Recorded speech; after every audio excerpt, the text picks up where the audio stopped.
يا ربنا ارحمنا في شهرنا رمضان يا ربنا ارحمنا في شهرنا رمضان يا ربنا ارحمنا في شهرنا رمضان يا رب آمنا باللطف والإحسان يا رب آمنا باللطف والإحسان يا رب عاملنا باللطف والإحسان يا رب آمنا باللطف والإحسان يا ربنا دخلنا في جنة الرضوان يا ربنا دخلنا في جنة الرضوان يا ربنا احلنا في جنة الرضوان يا ربنا احلنا في جنة الرضوان يا رب سلمنا من لهبة النيران يا رب سلمنا من لهبة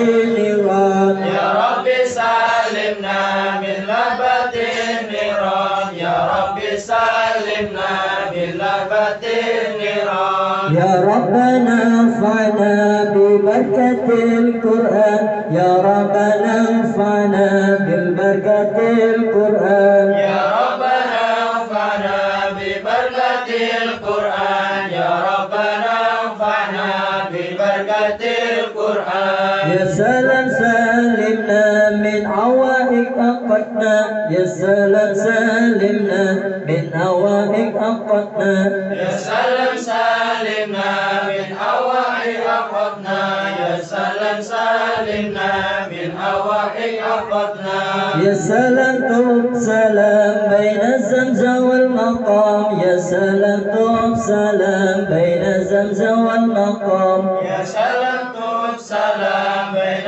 زمزم والمقام يا سلام طب سلام بين زمزم والمقام يا سلام طب سلام بين زمزم والمقام يا سلام اكتب سلام بين زمزم والمقام يا سلام طب سلام بين زمزم والمقام يا سلام طب سلام بين زمزم والمقام يا سلام اكتب سلام بين زمزم والمقام يا سلام اكتب سلام بين زمزم والمقام يا سلام اكتب سلام بين زمزم والمقام يا سلام اكتب سلام بين زمزم والمقام يا ربنا ارحمنا ولا تعذبنا يا ربنا ارحمنا ولا تعذبنا يا ربنا ارحمنا ولا تعذبنا يا ربنا ارحمنا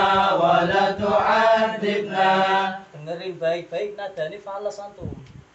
Ya Rabbana arhamna wala tu'adibna ya Rabbana arhamna wala tu'adibna ya Rabbana arhamna ولا تعذبنا يا ربنا ارحمنا ولا تعذبنا يا ربنا ارحمنا ولا لنا غيرك يا ربنا ارحمنا ولا لنا غيرك يا ربنا ارحمنا ولا لنا غيرك يا ربنا ارحمنا ولا لنا غيرك ومنك قاربنا ولا تباعدنا ومنك قاربنا ولا تباعدنا ومنك قاربنا ولا تباعدنا ومنك قاربنا ولا تباعدنا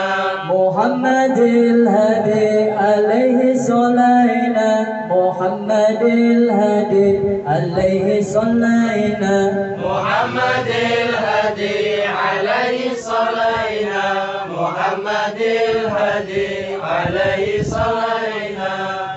Kita ulangi lagi ya, ini sudah menjelang daripada hari-hari terakhir bulan Ramadan. Terlepas lagi ini, orang-orang mengatakan bahwasanya malam ini malam nuzul Quran.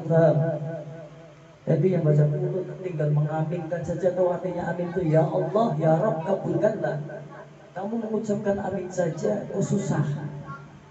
Mengucapkan umur kita suratul Fatihah saja kok gak keras. Padahal aku sholat jamaah, bukan sholat munfarid atau sholat sendiri.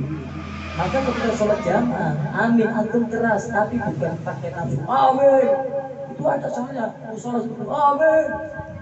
Salat Allahumma sholli ala Muhammad. Gak pakai adab itu sholat seperti itu. Allahumma sholli ala sayyidina Muhammad. Allahumma sholli ala sayyidina Muhammad. Allahumma sholli ala sayyidina wa maulana Muhammad. Harusnya tarawih itu seperti itu, sholawat dan pakai adab. Bukan kayak orang teriakin maling. Wong selamat, wong selamat, wong selamat. Itu saya sudah cek itu ke musola. Makanya kemarin kayak saya malam 15 saya sholat tarawih, tidak saya pengadegan, malam 17 terus saya akan keliling. Jadi nanti kalau ada yang kurang-kurang saya mau ngomong, mau membenarkan demi kebaikan. Karena ini urusannya dengan Nabi, harus pakai adab, harus pakai akhlak, harus sesuai dengan apa yang para ulama katakan. Sama kayak ketika kita kunut, kita membaca amin, ya Allah, ya Rabb, kabulkanlah. Itu kalau jangan tahu itu kunut turunnya bagaimana, pasti antum akan mengaminkan daripada ketika dibacakan doa kunut. Ketika antum sholat berjamaah, itu jahar baca surat Fatihah, imamnya setelah salam Fatihah. A'udzubillahi minasyaitonirrajim. Bismillahirrahmanirrahim. Alhamdulillahirabbil alamin arrahmanirrahim maliki yaumiddin. Dibaca itu keras, secara kompak. Kan enak orang. Hikmah khusyuk terdengar. Bacanya apa dalam hati, enaknya kamu sholat sendiri apa berjamaah. Hah?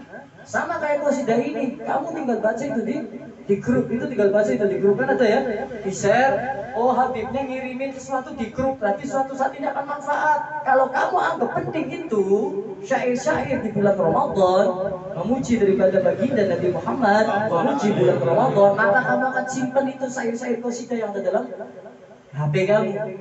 Oh, tinggal dibuka saja, HP gak dibawa, gak dilihat. Kamu ikut grup majelis sampai itu grup kafe kamu. Kamu ikut grup majelis sampai itu grup petani.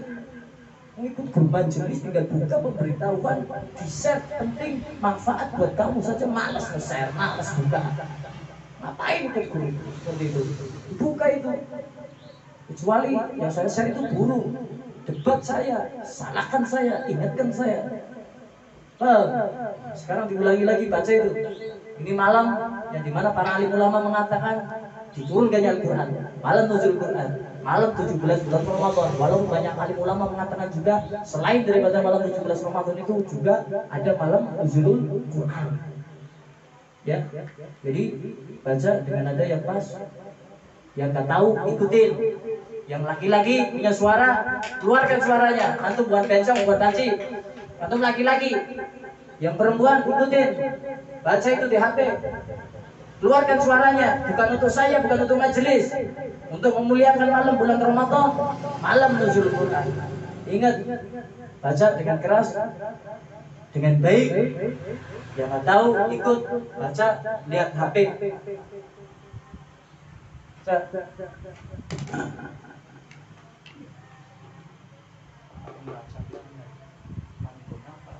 Ya Rabbana qabalna fi lailatil ghufran. Ta'awud di sini dosa baca Al-Fatihah di sini kok. Bisa nasyatane. Baca Al-Fatihah di sini. Niat bulan fi.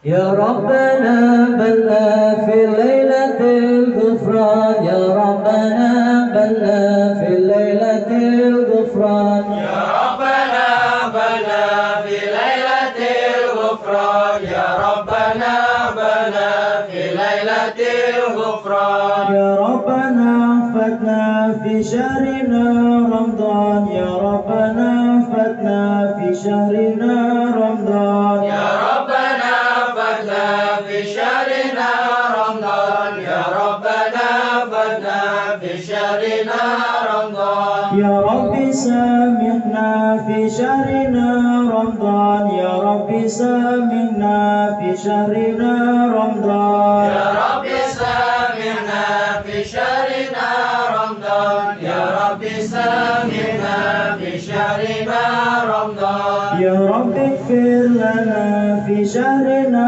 Ramadan. Ya Rabbi ighfir lana fi syahrina Ramadan. Ya Rabbi ighfir lana fi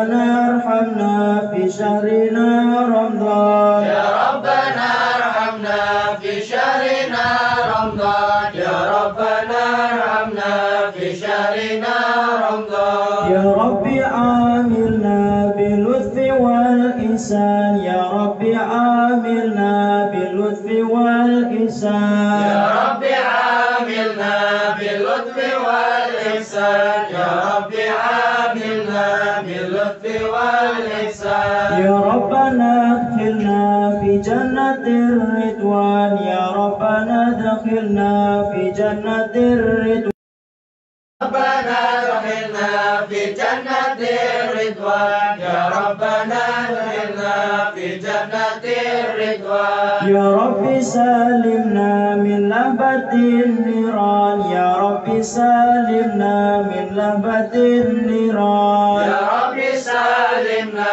من لهبة النيران يا رب سلمنا من لهبة النيران يا ربنا انفعنا ببركة القرآن يا ربنا انفعنا ببركة القرآن يا ربنا انفعنا ببركة القرآن يا ربنا انفعنا ببركة القرآن سلام سلمنا من أوائك أقطعنا يا سلام سلمنا من أوائك أقطعنا يا سلام سلمنا من أوائك أقطعنا يا سلام سلمنا من أوائك أقطعنا يا سلام اكتب سلام بين زمزم والمقام يا سلام اكتب سلام بين زمزم والمقام يا سلام اكتب سلام بين زمزم والمقام يا سلام اكتب سلام بين زمزم والمقام يا ربنا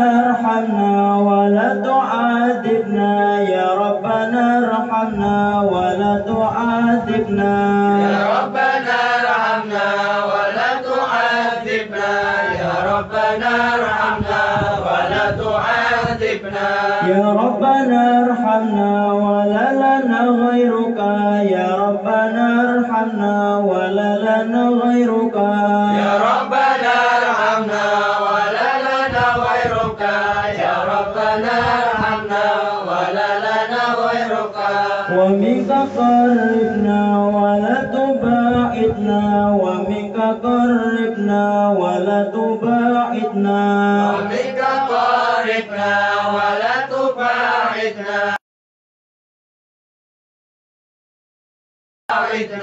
إن توسلنا بجاه سيدنا إن توسلنا بجاه سيدنا إن توسلنا بجاه سيدنا محمد الهدي عليه صلينا محمد الهدي عليه صلينا محمد الهدي عليه صلينا محمد الهدي عليه صلينا يا رسول الله سلام عليك يا رفيع الجلال والدرج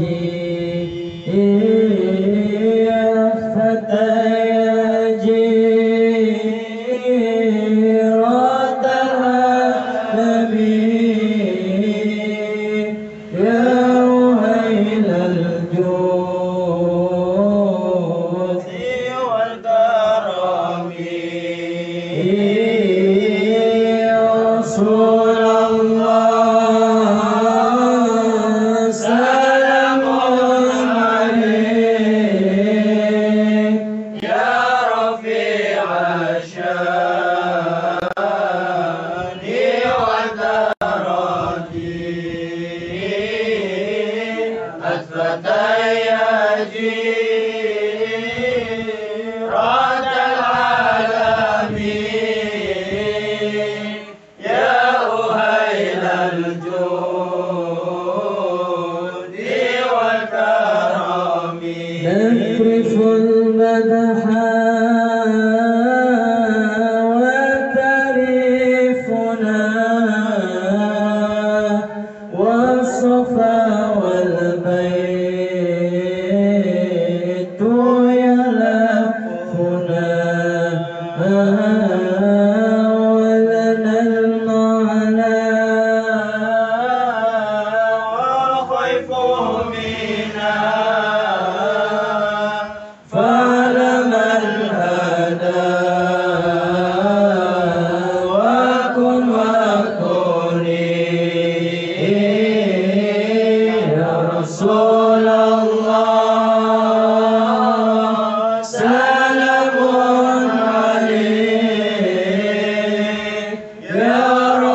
خير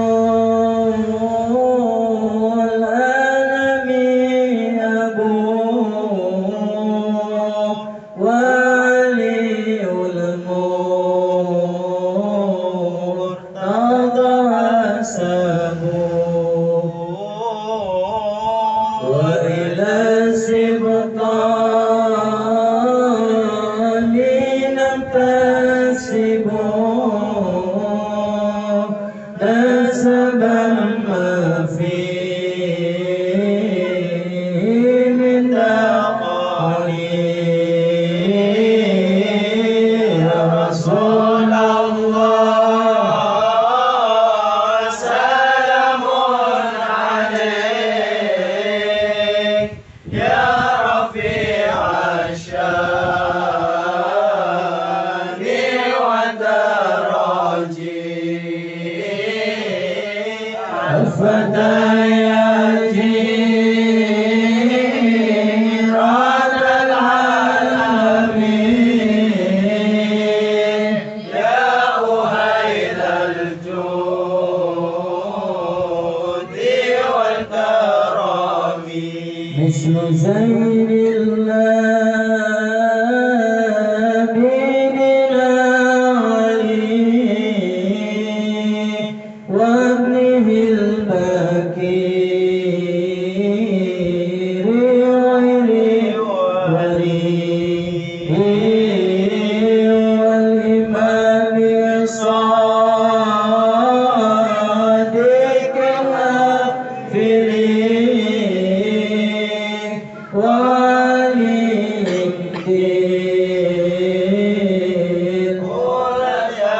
الدين يا رسول الله سلام عليك يا رفيع الشان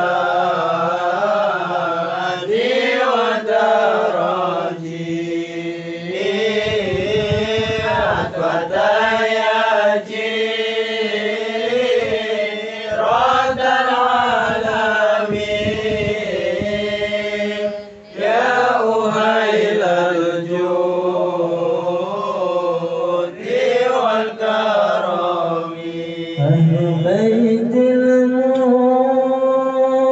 المصطفى الطهري هم أمان الله فذكري أهل بيت المصطفى الطهري هم أمان الله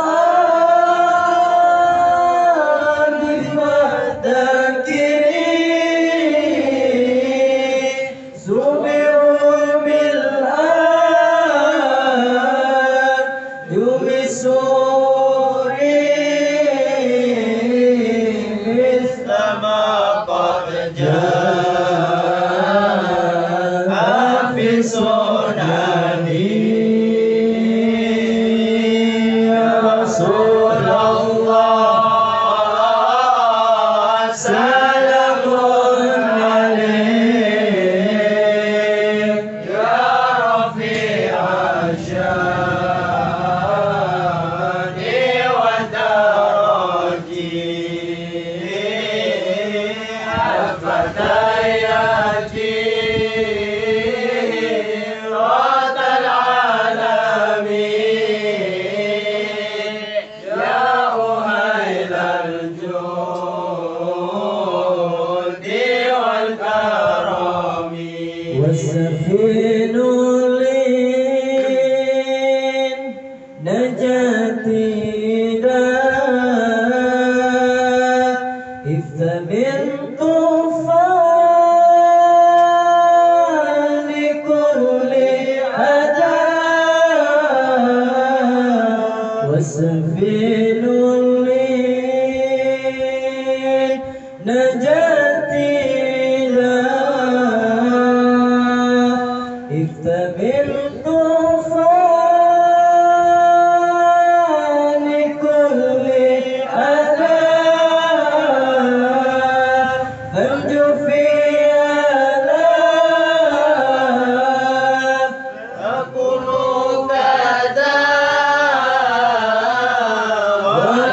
يا جيرة العالمين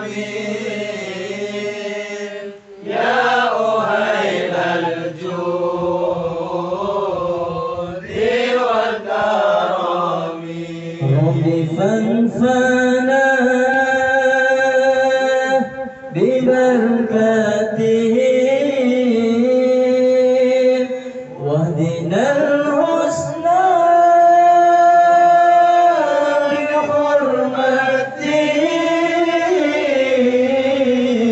ربي فانفعنا ببركته واهدنا الحسنى بحرمته وبنا في طريقته ومؤافاته من الفتن يا رسول الله سلام عليك يا رفيع الشان والدرجي الفتى يا جيران العالمين يا أهيل الجود والكرم Alamin. Pada suatu hari baginda Nabi Muhammad sallallahu alaihi wasallam datang ke dalam masjid. Ketika lagi duduk di dalam masjid bersama para sahabatnya Sayyidina Abu Bakar As-Siddiq radhiyallahu anhu dan dengan para sahabat-sahabat yang lainnya, tiba-tiba dari luar masjid itu datang seorang pemuda. Ketika datang seorang pemuda, baginda Nabi Muhammad SAW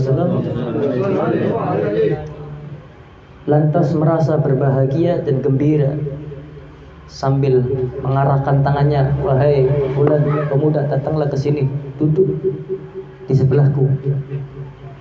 Sedangkan pada zaman Nabi itu para sahabat itu sangat dimuliakan oleh baginda Nabi, terutama khalifah pertama Sayyidina Abu Bakar As-Siddiq dan para sahabat-sahabat lain yang dijamin surga. Jadi Nabi duduk dikelilingi para sahabatnya. Dari yang pertama beriman kepada Nabi, Sayyidina Umar bin Khattab, Sayyidina Utsman bin Affan, Abdullah bin Mas'ud dan lain sebagainya, Sayyidina Ali. Tiba-tiba ada seorang pemuda ini dari luar masuk ke dalam masjid. Baginda Nabi tersenyum sangat riang dan bahagia. Lantas mengangkat tangan, wahai pemuda, ta'al, kemari, datanglah, duduk di sebelah saya. Lantas pemuda tersebut duduk di samping baginda Nabi Muhammad SAW. Ketika duduk di samping baginda Nabi meminta maaf. Ya Abu Bakar, sahabatku, maafkanlah aku karena aku telah memberikan tempat yang lebih tinggi kepada pemuda tersebut.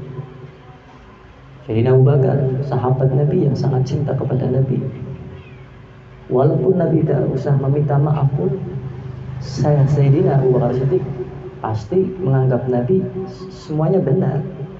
Ada tujuan pasti. Kenapa baginda Nabi mengambil atau mempersilakan pemuda yang baru datang itu untuk duduk di depan?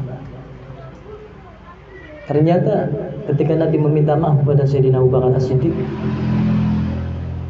ini Sayyidina Abu Bakar As-Siddiq tersenyum bahwasanya Allah dan Rasulullah yang lebih tahu. Akhirnya pemuda tadi duduk di sebelah Nabi. Nabi meminta maaf karena telah memberikan tempat yang tinggi atau kedudukan yang lebih untuk pemuda tadi dibanding daripada Sayyidina Abu Bakar As-Siddiq pada waktu itu. Lantas setelah itu Nabi mengatakan kepada para sahabatnya, saya akan kasih tahu kepada engkau semua wahai sahabat-sahabatku, asal engkau tahu tidak ada pemuda di dunia ini tidak ada satu orang pun di dunia ini yang paling banyak bersolawat kepadaku kecuali pemuda ini. Makanya aku berikan tempat atau kedudukan yang tinggi, ia duduk di sebelahku dan di sebelah para sahabat yang lainnya. Karena pemuda ini yang baru datang ialah pemuda yang paling banyak bersolawat di dunia ini. Tidak ada satupun pemuda yang paling banyak bersolawat dengan Nabi pada waktu itu, yaitu pemuda tadi yang baru datang. Makanya Nabi memberikan kedudukan tempat yang tinggi di sebelah baginda Nabi ketika duduk. Akhirnya para sahabat termenung. Bayangkan itu, para sahabat termenung yang umurnya lebih tua daripada Sayyidina Abu Bakar Siddiq, ya, dan lain sebagainya, paling tua-tua itu. Namun pemuda yang muda ini ternyata punya keagungan atau kemuliaan di hadapan baginda Nabi karena banyak menyebut nama Nabi Muhammad SAW, bersolawat kepada baginda Nabi. Jadi orang yang banyak bersolawat dengan baginda Nabi dengan penuh adab, akhlak yang baik, ya, dengan ketika bersolat itu ia semakin rindu kepada baginda Nabi, maka Nabi pun akan rindu kepada dirinya. Barang siapa yang ingin dirindukan oleh Nabi, maka harus sering, banyak, setiap waktu, setiap saat, setiap detik, setiap hari di dalam hatinya ada syauq atau kerinduan yang besar kepada baginda Nabi. Maka kerinduan itu pula Nabi kepada dirinya. Ingin gak dirindukan baginda Nabi Muhammad? Kalau pingin, makanya jenengan banyak merindukan Nabi. Bagaimana cara merindukan Nabi? Ya, meneladani beliau, akhlak beliau, adab beliau, sunnah beliau, banyak bersolawat dengan beliau dengan penuh adab. Iya. Maka ini akhir zaman, intinya orang banyak membawa dalil solawat, namun seperti itu. Ya, sekedar bunyi, tidak ada rasa rindu ketika bersolawat kepada Rasulullah. Bahkan ketika disebutkan nama Nabi pun mengucapkannya dengan penuh lemah. Seakan-akan Nabi yang mengetahui Nabi, namun karena hatinya ada kerinduan menjawab Allahumma sholli ala. Bagaimana ketika antum bertemu dengan orang yang antum cintai? Pasti akan senang, bahagia. Ketika disebut namanya pun antum akan senang. Itu orang cinta. Ya, contohlah pemuda tadi itu dalam kitab Durratun Nasyihin itu, dibuka saja itu kisah itu. Ya, dalam kitab Durratun Nasyihin dijelaskan seperti itu. Jadi orang yang banyak bersolawat kepada Nabi dengan penuh adab, penuh akhlak, penuh kerinduan, maka Nabi pun merindukan orang-orang tersebut yang banyak bersolawat dengan adab, dengan baik, dan bersolawat kepada Nabi dengan penuh kerinduan. Jadi nggak mungkin engkau dirindukan Nabi kalau kamu sedikit sholawat. Bahkan ketika sholat nggak pakai adab, sekedar bunyi, diterima, tapi belum tentu di ACC diterima. Tak, surat pos banyak itu diterima semua. Lamaran kerja kita banyak, tapi yang diterima apa kan kita nggak tahu. Ya, jadi seperti itu. Itu jadi pelajaran hikmah buat antum kalau sholawat dengan sebaik-baiknya. Karena sholawat itu ditujukan untuk insan termulia, makhluk sempurna, kekasih Allah, baginda Nabi Muhammad Sallallahu Alaihi Wasallam. Dan yang berhubungan dengan Nabi itu mulia. Allah tidak mencontohkan sholat, Allah malah mencontohkannya sholawat. Loh, Allah saja sholawat. Mungkin gak Allah sholatnya gak benar? Ya benar mesti. Malaikat mungkin gak sholatnya gak benar? Ya benar. Orang-orang yang mukmin, orang yang beriman, orang yang cinta, orang yang rindu pada Nabi, maka sholawatnya akan memperbaiki sholawatnya kepada Nabi dan memperbanyak sholawatnya kepada Nabi. Itu aja. Orang yang benar iman kepada Nabi pasti akan memperbaiki sholawatnya dan memperbanyak sholawatnya kepada Nabi. Pasti tiap hari ada peningkatan sholawatnya. Yang tadinya 10, 20, 30, 40, 50, yang tadinya 100 satu hari bisa di 150.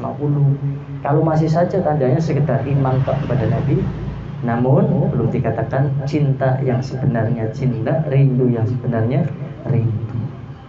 Terlebih lagi ketika disebut nama Muhammad, Nabi Muhammad, ada yang mengucapkannya dengan keras, dengan indah, dengan penuh kebahagiaan. Itulah orang-orang yang sebenarnya cinta kepada Nabi. Ya, karena orang cinta ketika disebut nama yang dicinta pasti akan merasa bahagia. teringat itu. Jadi seperti itu.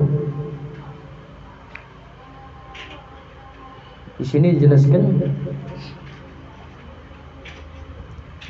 ada daripada rahasia ketenangan hati. Ada rahasia ketenangan hati yang dimana ada seorang yang datang kepada Al-Imam Hasan Al-Basri radhiyallahu anhu. Ada seseorang yang datang kepada Imam Hasan Al-Basri radhiyallahu anhu. Apa rahasiamu wahai Imam? Apa rahasia zuhudmu, takutmu kepada Allah di dunia ini? Apa? Ada orang yang datang kepada Imam Hasan Al-Basri mengatakan, wahai Imam, apa yang membuatmu zuhud? Mana zuhud itu takut ya. Takut ini ditujukan hanya kepada Allah. Takut dengan siksa Allah, takut amalnya dia diterima oleh Allah, takut dengan dunia yang bisa melalaikan hati kita. Makanya orang-orang yang zuhud itu, zuhud, wara itu sifat-sifatnya para wali itu. Ya. Wara itu apa? Wara. Hati-hati. Apa maknanya? Menjauhi daripada perkara yang subhat, yang makruh, apalagi yang haram. Itu wara itu.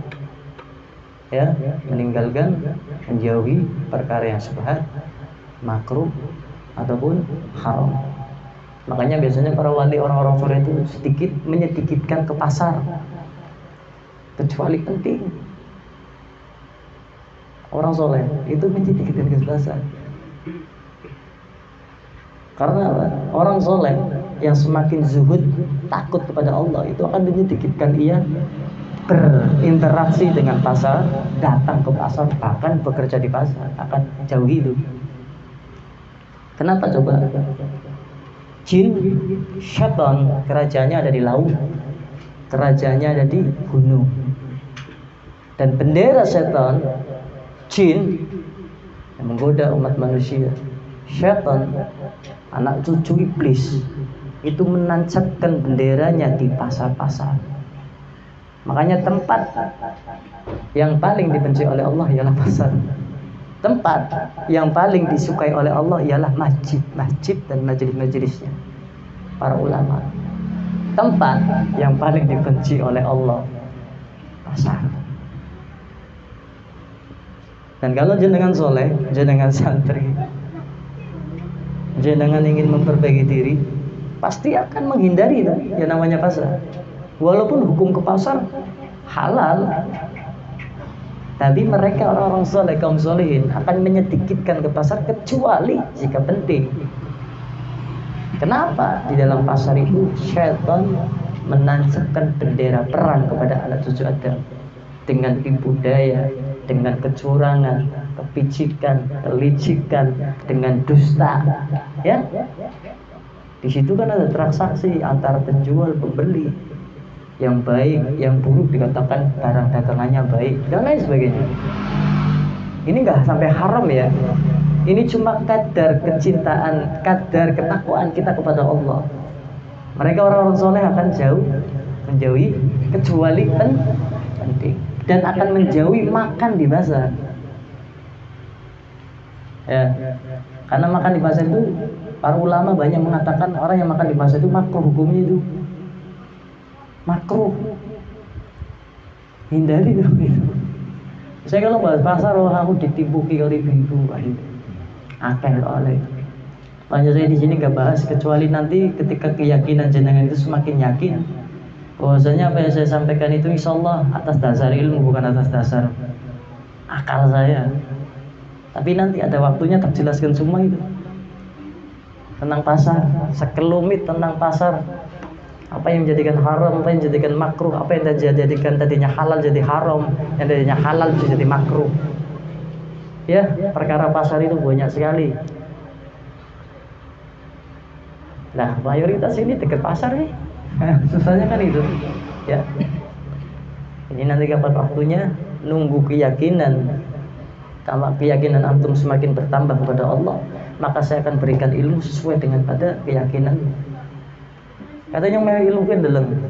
Saya lihat kalau ngasih ilmu atau taklim itu lihat Keyakinan kamu masih gini ya, nggak tak kasih seperti ilmu seperti ini, percuma. Apalah, keyakinannya nggak seperti itu, masa yang kasih ilmu seperti itu.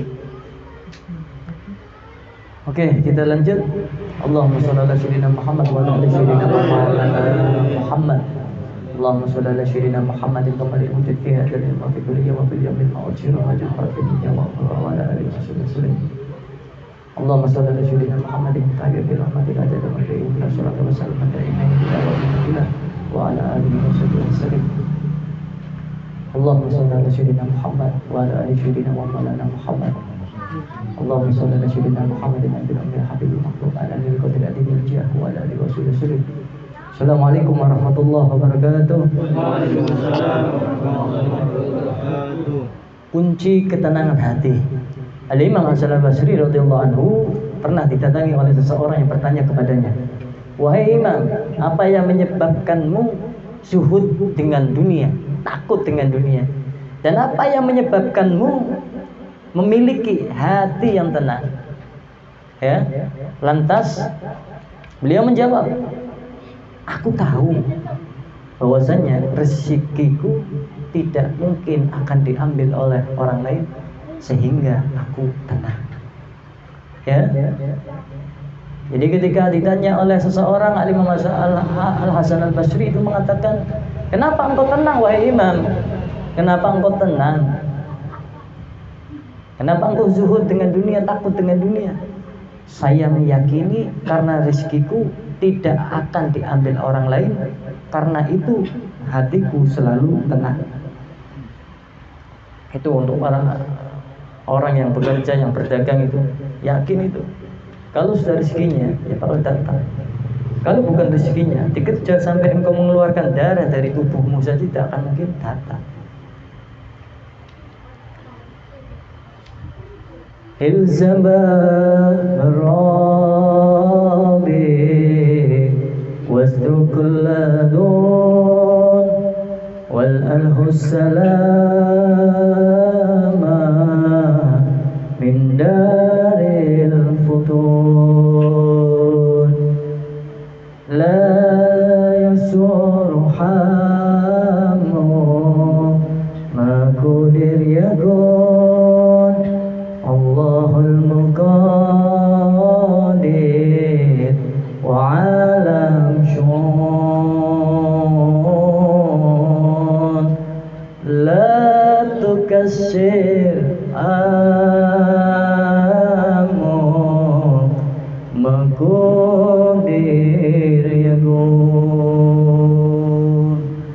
Jadi kalau segala sesuatu yang bukan untukmu, nggak mungkin kau akan dapatkan. Kalau sudah Allah tetapkan untukmu, engkau menjauh dari sesuatu itu pun akan tetap datang kepadamu. Kalau kamu tahu qasidah itu, nangis ya. Saya nggak paham. Jadi di sini tuh kalau qasidah itu menempatkan situasi, nggak asal qasidah. Qasidah baik semua, tapi kan lihat ini momen apa baca qasidahnya ini momen apa baca qasidahnya ini. Maka qasidah para habib itu berisi sanjungan-sanjungan syair-syair yang kadang membuka hati kita. Ya. Apa-apa yang bukan untukmu tidak akan menjadi milikmu, intinya seperti itu. Dan apa-apa yang menjadi milikmu, walaupun engkau menghindar dari itu, akan tetap menjadi milikmu. Sama kayak Imam Hasan Al-Basri ketika ditanya, "Kenapa engkau sampai takut dengan dunia? Kenapa engkau hatimu tenang wahai Imam?" Karena aku yakin rezekiku tidak mungkin akan diambil oleh orang lain, sehingga dari itu aku memiliki hati yang tenang.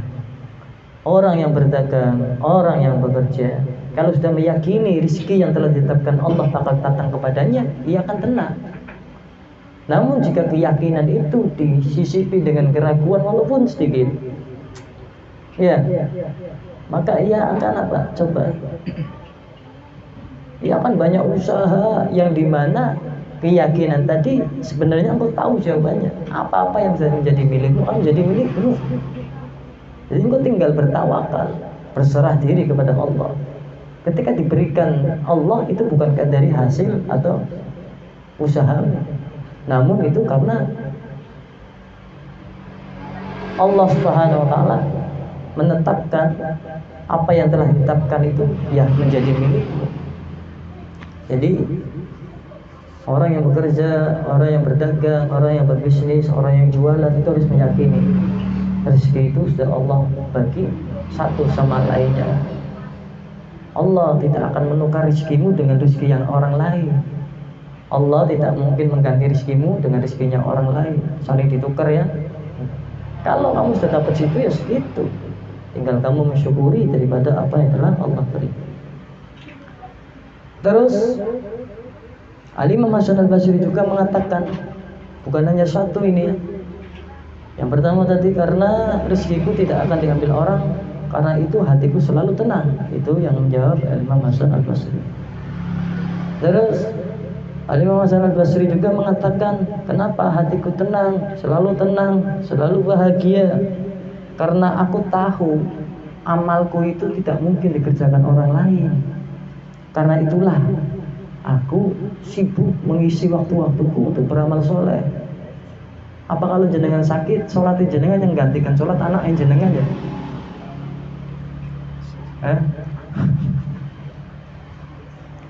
Bu, saya mau tanya, Pak, Bu, Mas, kalau jenengan sakit, kalau jenengan di pasar sibuk, nggak sholat, nggak ngaji, apa amal baik jenengan yang menggantikan orang lain? Tak gantikan aku di situ yang sampai nara sholat, nyong sholat nanggo sampean. Ewi ber, ning ora hadir majelis, ono sing ganti ini sampean ora? Ya ora bisa. Ya kayak kan? Nah itulah kunci ketenangan itu, harus meyakini bahwasanya amalku ini tidak mungkin dilakukan untuk diganti orang lain. Aku pernah di situ orang ngaji Quran, gantinya ngaji Quran ya, bisa orang bisa. Tak bayar, orang bisa. Nyong lagi sholat songkan, nyong lagi sungkan sholat. Tolong dong gantikan sholat ibunya ya. Bisa orang bisa. Saya lagi malas hadir majelis ini nuntut ilmu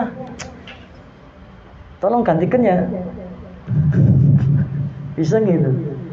Nggak bisa. Makanya Al-Imam Al-Hasan Al-Basri setiap waktu ya, setiap hari itu akan memperbaiki daripada amal soleh, memperbanyak amal soleh. Karena apa? Tahu bahwasanya amalnya tidak mungkin dikerjakan, digantikan oleh orang lain. Sehingga hari-harinya disibukkan untuk beramal soleh.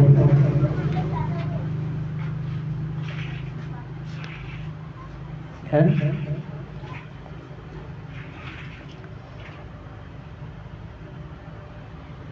Dan kata Al-Imam Hasan Al-Basri mengatakan,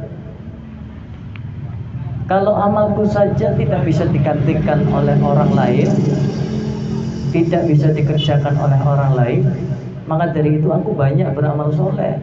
Karena aku tidak ingin nanti kalau Allah lihat saya dalam keadaan lalai atau tidak taat. Saya ingin Allah lihat saya selalu dalam keadaan beramal soleh, taat. Ning dia kan orang, ya angel ya. Allah kan selalu ngawasin kita itu. Kita mandi Allah lihat, kita tidur Allah lihat, kita di dalam rumah, di luar rumah, di pasar, kerja, sendiri, rame Allah lihat. Maka tidak ada satupun yang lepas daripada pengawasan Allah. Engkau mau sembunyi di dasar bumi sekalipun, Allah melihat. Untuk mau menghindari Allah nggak mungkin bisa, karena Allah itu sembunyi dekat, ya, lebih dekat daripada urat nadi, urat leher. Ya bagaimana engkau akan bersembunyi dari Allah? Maka bagaimana caranya kita ketika diawasin, dilihat Allah itu, Allah melihat kita dalam keadaan ibadah, dalam keadaan beramal soleh, dalam keadaan taat, dalam keadaan ingat. Nah itulah yang dilakukan oleh Al-Imam Hasan Al-Basri. Makanya setiap hari ia memperbanyak amal soleh, memperbaiki ketaatannya kepada Allah, karena nggak pingin itu Allah nanti lihat saya dalam keadaan naudzubillah min dzalik, dalam keadaan maksiat. Dalam keadaan sing mubah, sing makruh, sing orang manfaat bisukan. Imam Hasan Al-Basri. Jadi dia memperbanyak amal soleh di setiap waktu. Malu intinya, Imam Hasan Al-Basri malu kalau Allah melihat dirinya dalam keadaan melakukan sesuatu yang tidak bermanfaat. Manfaatnya untuk dirinya toh. Ya. Jadi seperti itu. Dan ucapan beliau yang ketiga ialah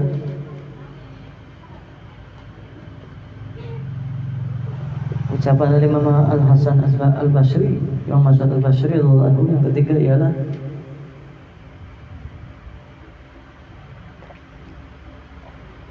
aku tahu kematian itu sudah menungguku. Karena itu aku selalu siapkan bekal untuk hari pertemuanku kepada Allah.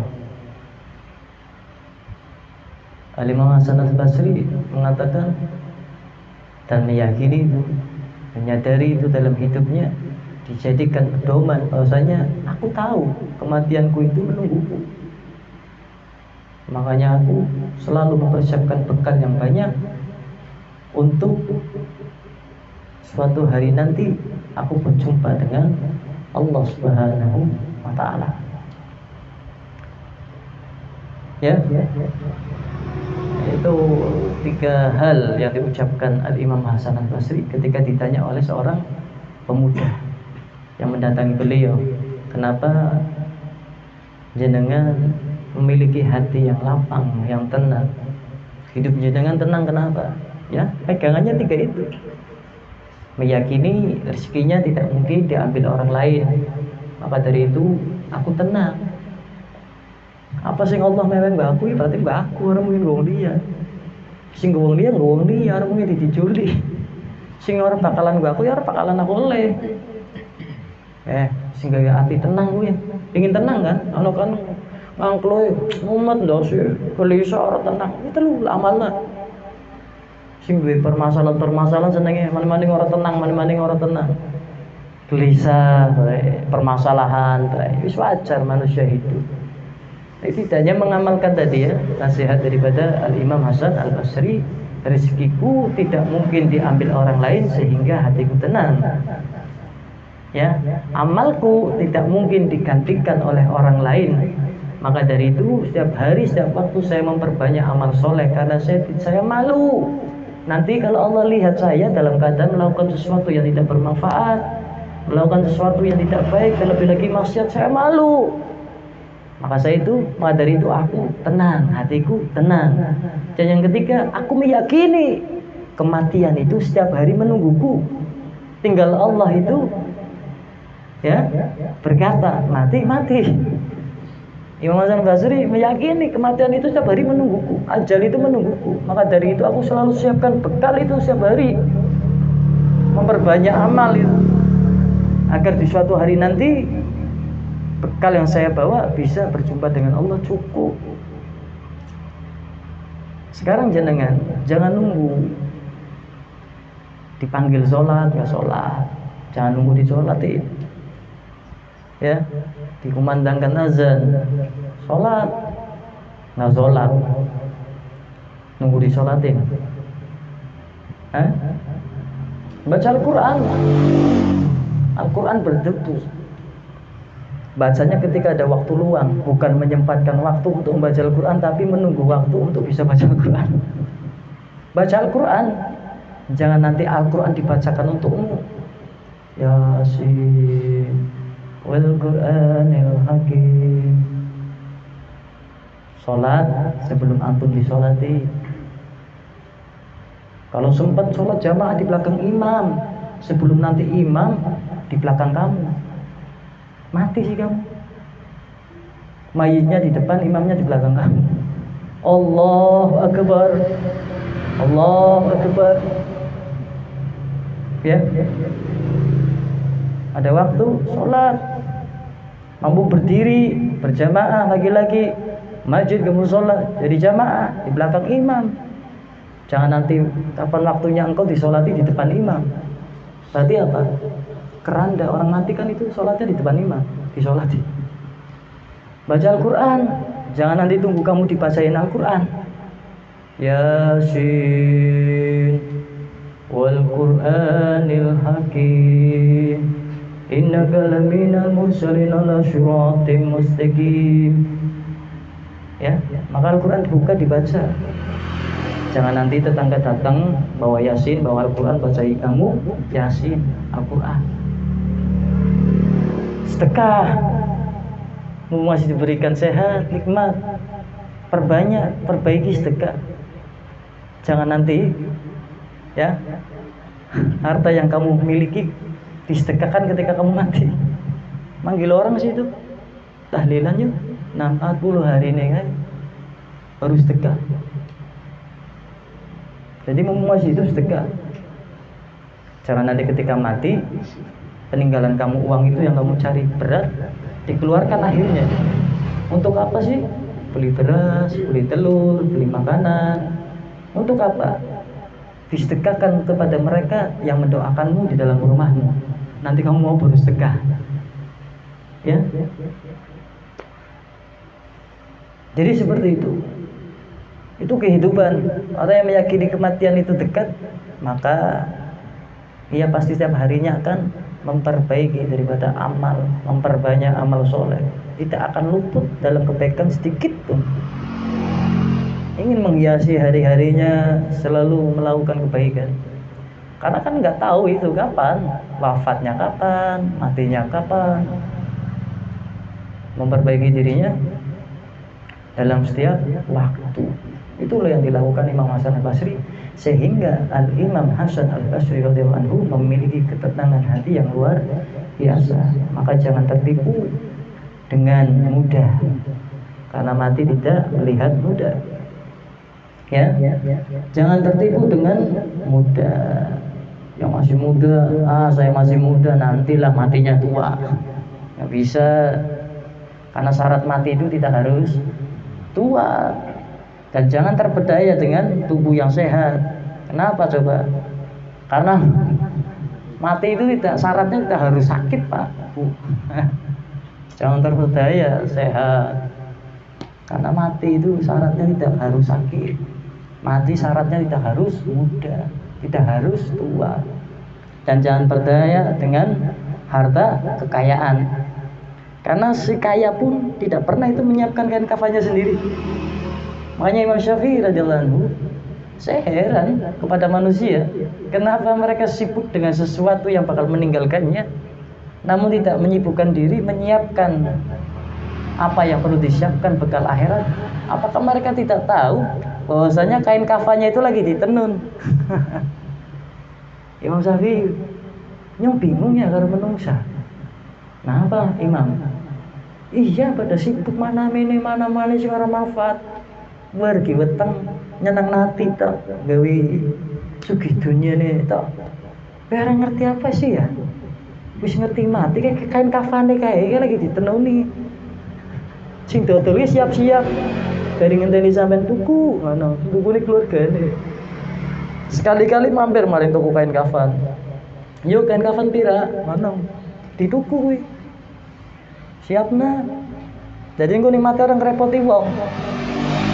Minyaknya siapna, kain kafannya sudah siapkan, ya kasih wasiat kepada anak-anak jenengan keluarga. Nanti kalau bapak ibu aku mati nih, makamnya sini ya, di samping ibu atau di samping nenek atau samping apa, siapkan itu. Walaupun itu bukan yang paling utama menyiapkan bekal untuk akhirat kita, tapi sebagai pengingat kita. Ya, beli itu batu nisan, nama Muhammad Bagir Al-Habsyi, lahir, wafat, ditulis, dipakai, dan itu pasti akan dipakai, nggak mungkin enggak. Investasi kita yang pasti kita akan pakai. Ya, udah sibuk, ono sing nyambut gawe, dalil wong wadon, wong lanang, anak, keluarga, masa depan, anak sekolah, kabeh. Imam Syafi'i senyum, manusia. Kain kafane digawe akeh kali ditenuni, sing dipikiri kuwi bae. Ya, makanya wong hadir majelis ini bahas masalah gue hilang kabeh we. Nikmat dunia hilang kabeh. Syarat wali kalau kayak iki ya, ning atine urip para kulo kayak iki. Lagi mangan ono kucing, sosok metu. Karena nafsu syarat dunia. Lah rasa seperti ini dipertahankan setiap hari bagaimana itu? Akhirnya kecintaan, semangat untuk melakukan perkara akhirat semakin besar. Ya, orang kaya itu kan seperti itu. Orang yang mampu, yang punya penghasilan tetap mampu.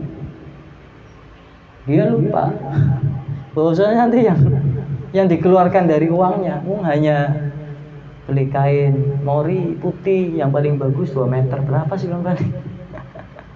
Uang itu wis isor kanggo. 2 meter wis lah 200.000 wis pekaran. Tuh kain mori ana mung duwone 2 meter. 200.000 tok. Modal kita wafat ngasih tulang gali kubur 200 400. Sepenake lah wong loro 400. Wong loro berarti kain mori 200. Wis 500.000 dek mati modale. Modal kating dunia ya. Tapi loro duitan juta-jutaan ya. Loro duitnya anjena juta-jutaan, tabungan anjona puluhan juta. Kesele, aduh sorona dihitung. Ya, maka tetap jadi orang yang baik, berkata baik, berperilaku baik, banyak amal soleh.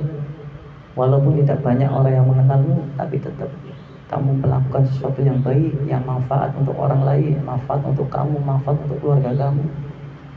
Pentingkan urusan akhirat, urusan dunia untuk memenuhi daripada kepentingan akhirat, tidak dibalik.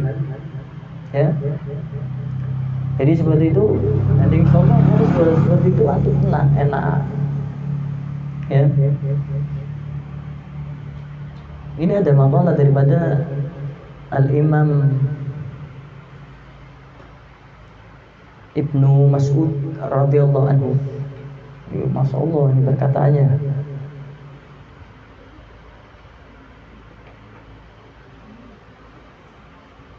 Yang paling disesalkan atau yang paling membuat Al-Imam Ibnu Mas'ud radhiyallahu anhu itu menyesal dalam hidupnya, ingin tahu apa? Jangan menyesal apa Bu? Aduh, gara-gara sholat sih ya pelanggannya kabur ya. Aduh, niki sholatnya kok Pak Hasi ya kodo. Bener. Aduh.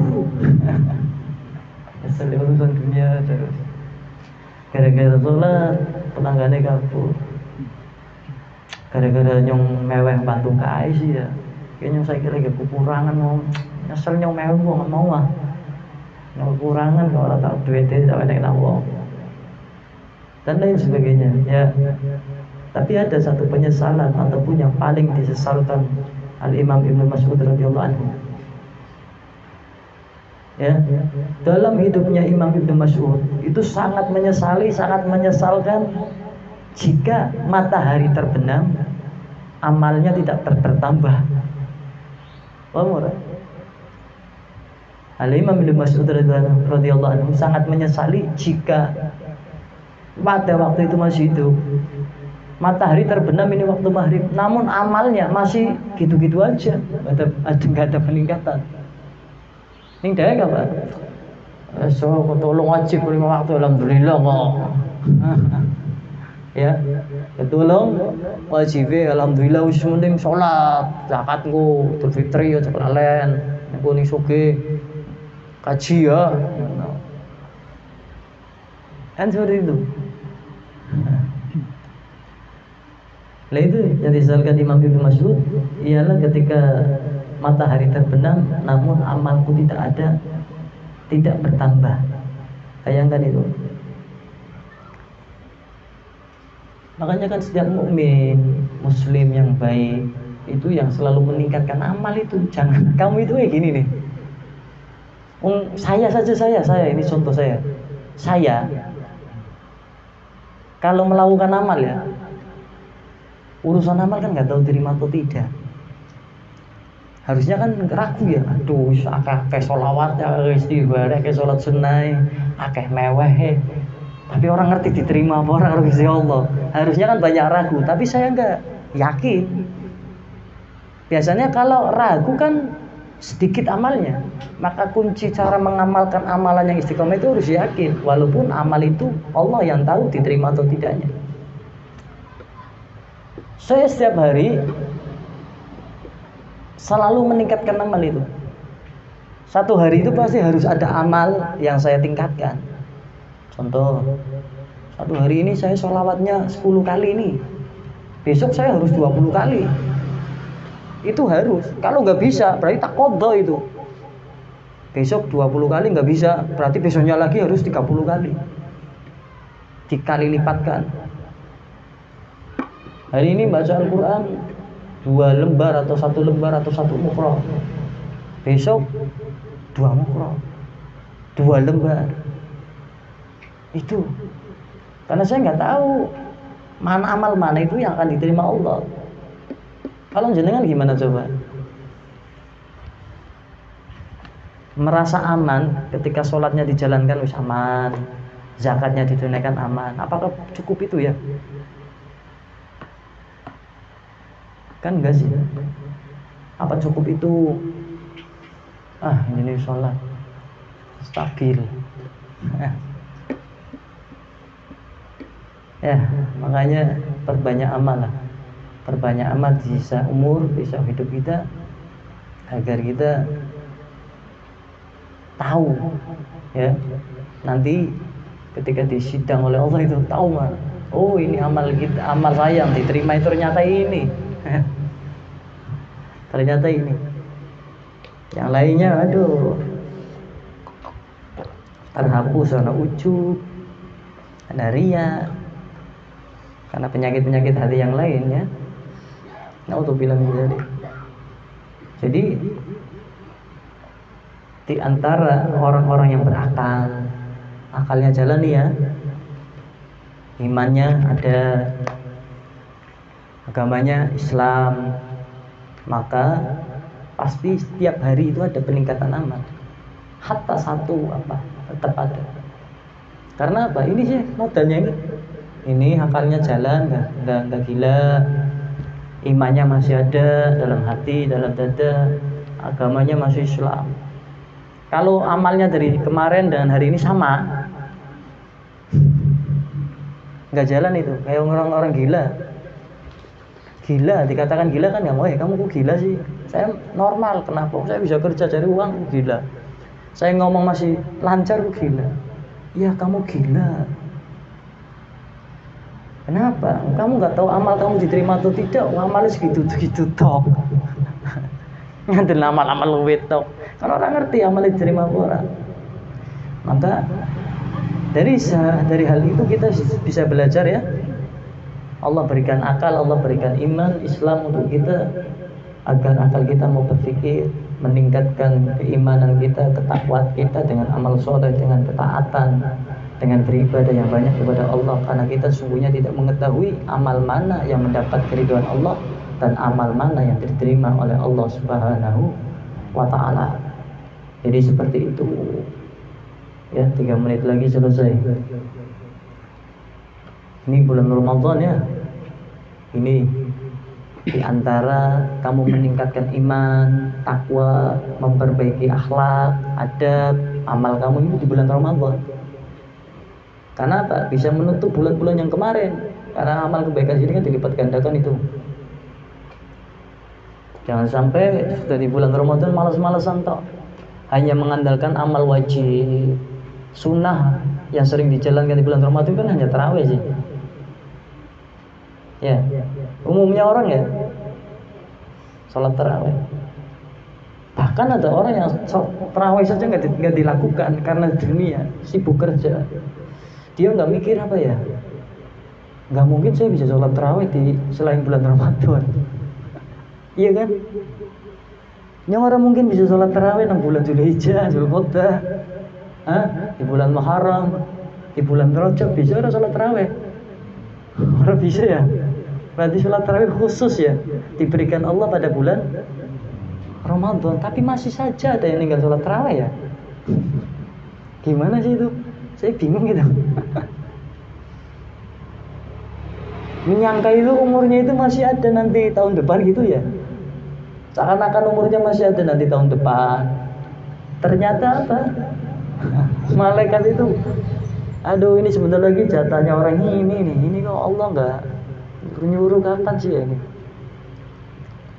Ya. Orang yang meninggalkan sholat tarawih, orang yang meninggalkan hadir majelis di bulan Ramadan, orang yang meninggalkan tadarus Al-Quran di bulan Ramadan, orang yang meninggalkan sedekah di bulan Ramadan, orang yang meninggalkan silaturahim duduk bersama orang soleh di bulan Ramadan. Dalam hatinya kan gini,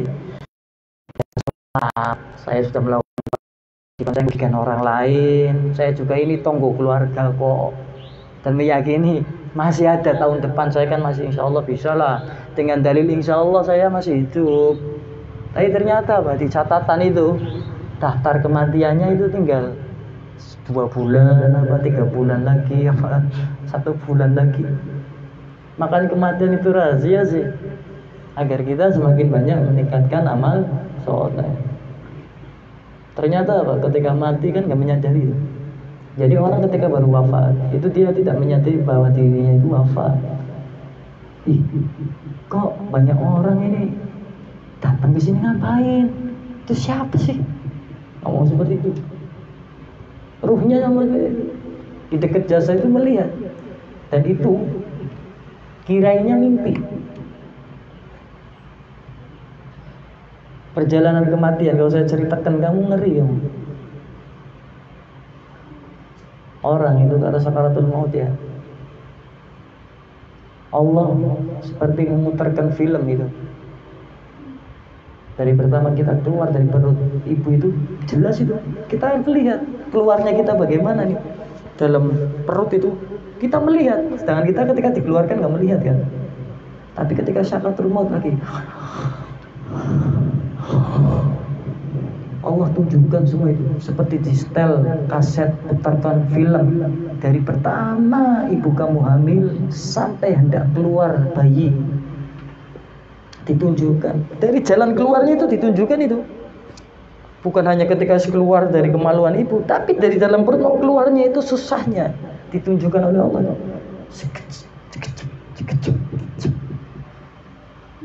Beranjak kamu kecil dewasa, segala keburukan kamu kepada orang tua, kepada orang lain, aib-aib kamu ditunjukkan semua itu.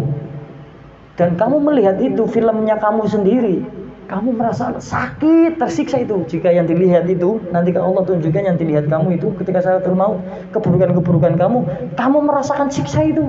Dan itu diantara risanya yang Allah beri kepada orang yang sakaratul maut itu. Bukan hanya seperti yang dikuliti, namun ditunjukkan gambaran-gambaran kita semasa kita hidup dari kita kecil sampai kita sakaratul maut itu. Itu ketika kita ada perilaku buruk, Bu, Pak, itu kita merasakan sakit sekali. Badan ini merasakan sakit sekali. Malaikat itu ada. Amal buruk wujud, amal baik wujud. Meniru itu. Amal buruk mengatakan. Kita bingung itu. Itu belum masuk ke kubur itu. Baru meninggal. Belum dimandiin. Masih ditatengin orang. Yasin wal Qur'anil Hakim. Kita bingung. Kok tetangga-tetangga kita, bapak ibu kita, keluarga kita kok ngaji saya lagi apa sih ini? Weh, Pak, ini saya, Pak. Bu, ini saya, Bu. Dong, ki bapaknya kowe ki. Mereka tidak menghiraukan. Akhirnya ini ruh ini kirain, nah ini lagi mimpi, nikmatin saja lah. Nikmatin. Kirain mimpi itu, dinikmati.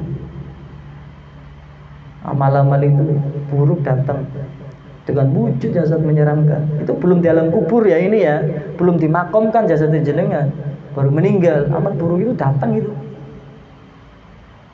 sehingga ruh tadi ketakutan dengan wajah, dengan bau yang sangat busuk. Jika yang meninggal itu orang yang banyak meninggalkan ketaatan, banyak maksiat, datang Bingung kita. Kamu siapa? Kamu siapa? Amal buruk. Saya itu amal kamu. Ketika kamu masih hidup. Enggak, ini mimpi. Kata ruh tersebut. Amal baik nunggu interview dari amal buruk dulu. Terus seperti itu. Sampai akhirnya kita lihat jasad kita ditaruh di atas pemandian. Kok saya dimandikan? Oh, ini masih mimpi tadi nih. Jadi nanti di situ ada fase pingsan juga itu. Ruh tersebut ada fase seperti dia hidup pingsan, nggak lihat apa-apa. Bangun lagi, proses yang kedua dimandikan. Pertama baru meninggal, ditangisin keluarga, sanak keluarga, tetangga, di ngajiin. Dia nggak sadar kirain itu mimpi sampai yang pingsan. Bangun-bangun, jasadnya sudah dimandikan. Ini belum dikubur. Ya Allah, itu kan saya. Kok saya kok dimandikan sih? Saya kan masih hidup, pegang. Saya masih hidup. Oh, ini mimpi. Wis, gemetar dia. Ia meyakini mimpi, tapi di sisi lain juga meyakini kalau dirinya itu belum mati. Paham ya? Timbang. Sampai ketika dimandikan, diem toh, pingsan lagi. Yang ketiga, proses yang ketiga itu siksaan itu. Kita melihat kejadian-kejadian itu nanti ketika sakaratul maut kita meninggal. Ketika kita dimasukkan ke randa, Pak, di bawah La ilaha illallah, la ilaha illallah, Muhammadur Rasulullah, dimasukkan ke dalam masjid, di musola, keranda kita ditaruh. Kita melihat lagi, oh ini masih mimpi nih. Kok mimpinya serem banget ya ini ya. Kok tubuh saya di keranda, dilihat itu. Kok banyak orang yang nyolatin saya. Itu kalau orangnya banyak amal soleh yang meninggal. Kalau yang ahli maksud, lah kok yang nyolatin saya kok sedikit. Dia sadar seperti itu. Di bawah itu, dia mengikuti sambil menangis, berteriak-teriak. Tubuh saya mau dibawa kemana? Tubuh saya mau dibawa kemana? Saya ini masih hidup ini. Kepada para pelayat ruhnya berbicara seperti itu. Sampai kepada makom. Dia semakin menjadi-jadi nangisnya itu. Orang yang baru meninggal. Pocongnya itu, mayitnya diangkat, taruh di liang lahat. Dia semakin menangis. Saya kenapa? Ini mimpi atau nyata? Masih belum sadar kalau dia mati. Terus seperti itu. Sampai ketika diazani Allahu Akbar, Allahu Akbar, Allahu Akbar, Allahu Akbar, asyhadu an la ilaha illallah. Dia baru nyebut, ya Allah, benar kan ini mimpi ya Allah? Ternyata ketika sudah ditutup papan, ditaburin daripada tanah, ya, ditutup tanah, dia berangsur-angsur ingat dan semakin meyakini bahwasanya dirinya telah meninggal. Namun masih ada keraguan bahwa itu mimpi. Meyakini tapi masih ada keraguan kalau itu mimpi. Enggak, ini terakhir nih. Tadi saya di rumah ngajiin, dimandikan, disolatin. Ini mau dikuburkan. Berarti setelah dikuburkan selesai ini paling-paling saya bangun nih dari tidur saya. Bangun nih dari mimpi saya. Ketika sudah dikuburkan, dimakamkan, para peziarah itu dari keluarganya sudah meninggalkan 7 langkah dari tempat dia dimakamkan. Datangnya malaikat itu, bangun didudukkan. Nah, di situ masih mengelak dia mimpi, nggak taunya mimpi itu. Rabbuka. Apa jawabannya? Siapa kamu? Siapa kamu? Kalau yang didatangin ahli maksiat, malaikat mendatanginya dengan wujud yang sangat menyeramkan, dengan suara yang lebih menggelegar daripada petir. Wah, belum menyadari itu. Semakin para peziarah menghilang, baru diingatkan mana. Engkau itu sudah meninggal. Maka ia tengok kanan kirinya, semuanya gelap, atasnya gelap. Dan ketika malaikat mengucapkan Man Rabbuka, baru ia menyadari bahwasanya itu semua yang ia alami bukan mimpi, namun ia telah mati. Terus kita potong-potong cerita deh orang titik waktu nih jam 10:30 pas. Ya. Dan itu momen seperti itu. Kita bukan bertemu manusia, bukan bertemu ulama, bukan bertemu teman, bukan bertemu bapak ibu. Bertemunya malaikat nanti dalam kubur. Malaikatnya baik ketika kita baik di dunia. Malaikatnya datangnya buruk ketika kita buruk di dunia. Menyia-nyiakan waktu dalam hal sesuatu yang tidak ada kemanfaatan untuk bekal kita di alam kubur sampai di alam akhirat. Sedikit kisah ini bisa menjadikan hikmah, pembelajaran, membuka hati kita agar semakin ingat bahwasanya kehidupan itu tak ada yang abadi, tak ada yang abadi. Yang dibangun akan hancur, yang dilahirkan akan diwafatkan, yang dimiliki akan meninggal, ditinggalkan, yang ditanam akan layu, yang ditanam akan dicabut, yang memiliki akan merasa ditinggalkan. Semuanya akan hancur, punah, hilang, tak berbekas sedikit pun. Itulah kehidupan. Karena kehidupan tidak ada yang kekal, semuanya tak ada yang abadi illa Allah Subhanahu wa ta'ala. Ya. Jadi ingat pesan saya, di antara menjaga istiqomah amaliyah kita, kebaikan kita dalam urusan akhrawi, akhirat, ialah menganggap bahwasanya hari ini, hari yang kita lalui saat ini, inilah hari terakhir kita hidup di dunia. Inilah hari terakhir kita melihat bapak, melihat ibu, melihat teman, melihat sahabat, melihat keluarga yang kita cintai. Maka akan timbul rasa takut. Ketika takut dari hati itu timbul, maka engkau akan mudah untuk menjaga istiqomah dan menjaga daripada amal yang biasa engkau lakukan. Takut itu lebih baik. Ya, orang yang berdosa memiliki rasa takut, bisa jadi taufik kemudahan untuk ia kembali kepada Allah. Dosa, orang rasa kena wedi, kalau kena sesuatu sia-sia, tidak ada rasa penyesalan, bahkan tidak ada rasa takut, maka akan semakin bertambah itu. Ya, insyaallah manfaat. Sekian yang saya sampaikan, kurang lebihnya saya mohon maaf yang sebesarnya. Wallahu a'lam bishawab, wa billahi taufiq wal hidayah. Assalamualaikum warahmatullahi wabarakatuh.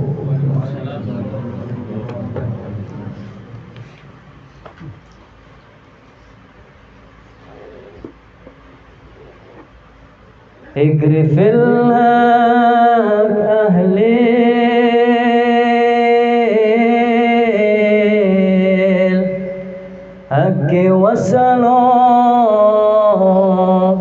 معهم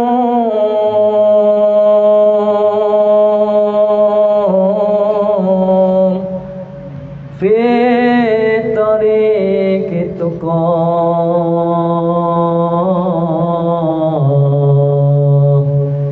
منها الشر وراهم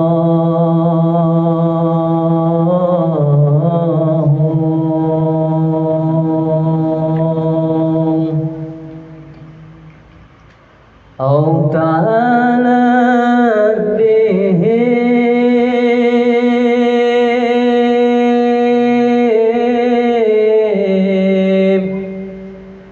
دائم ولا زال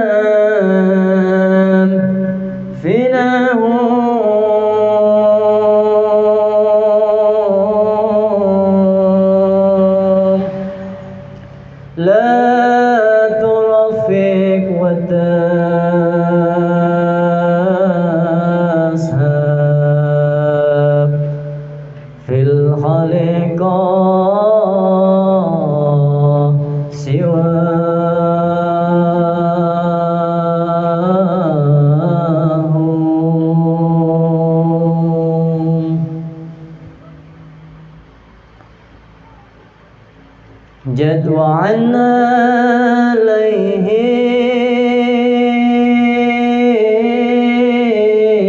عليهم بالرضا تبهم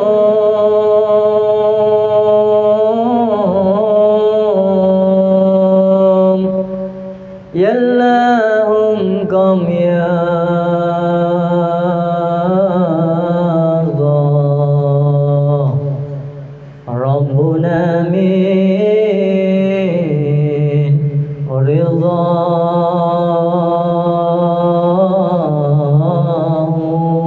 رضاهم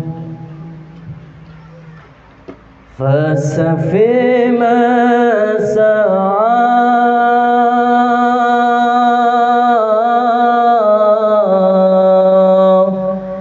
واشرب مع القوم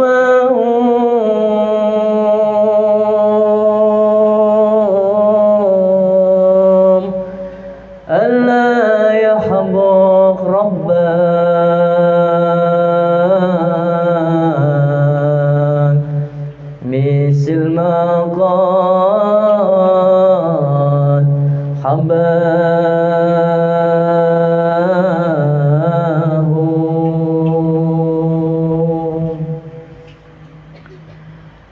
حيثما كانوا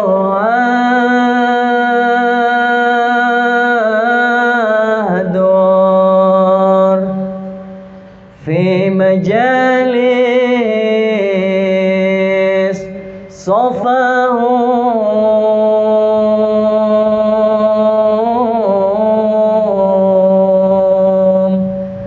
وقد يدعون آمين إن تسمع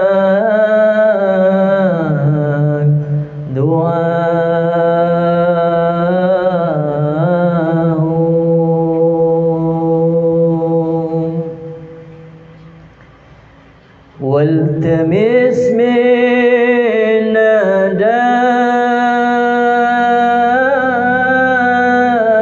ناداتهم واستمد من نداهم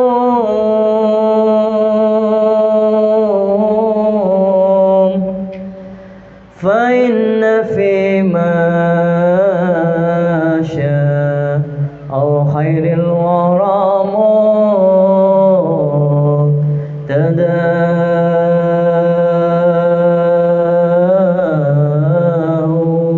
مقتداهم هداهم إلى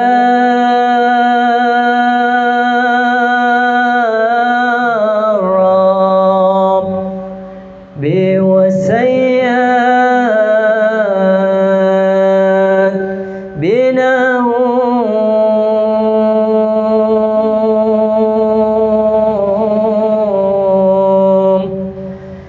باتباع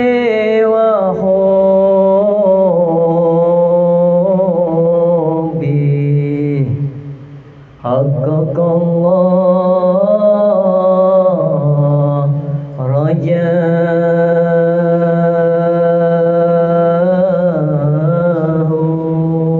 رجاهم يا هناهم بحب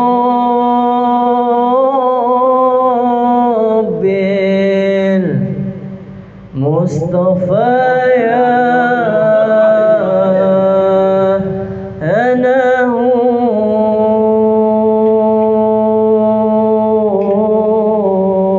هناهم ربي بلغني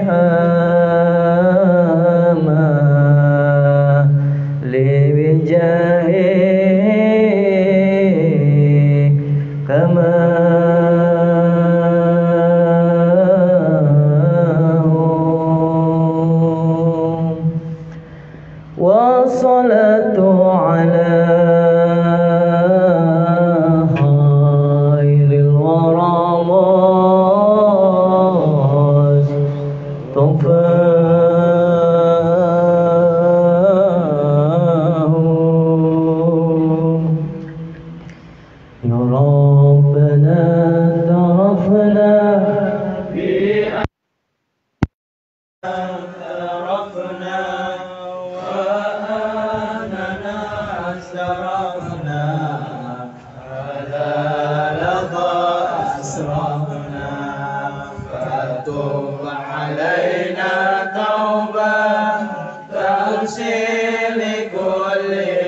عوبا واستر لنا العورات وآمن الروعات واغفر لوالدينا ربي ومولودينا والآل والإخوان وسائر الخلان وكل ذي محبة أو جيرة أو صحبة والمسلمين أجمع آمين ربي أسمع فضلا وجودا منا لا باكتساب منا بالمصطفى